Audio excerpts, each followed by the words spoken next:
শেখ হাসিনা সরকারের ঋণ 15.5 কোটি টাকা। আওয়ামী লীগ সরকার ক্ষমতায় এসে বেশ কিছু মেগা প্রকল্প হাতে নেয়। প্রক্ষেপণের চেয়ে প্রায় প্রতিটি প্রকল্পেই বেড়েছে ব্যয়ের পরিমাণ। মেট্রো রেল প্রকল্পে 22,000 কোটি টাকা ব্যয় ধরা হলেও বাস্তবায়ন শেষে ব্যয় দাঁড়িয়েছে প্রায় 33,500 কোটি টাকা।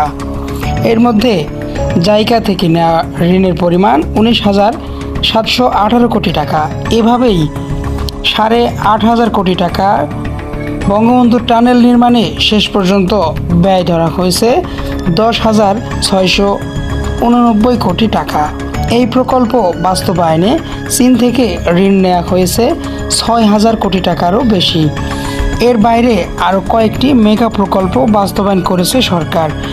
জনকল্যাণে নেওয়া এসব প্রকল্পের ব্যয় নিয়ে প্রশ্ন আছে অর্থনীতিবিদদের। অর্থের সদ্ব্যবহার না হওয়ায় জনগণের উপর বেড়েছে ঋণের বোঝা।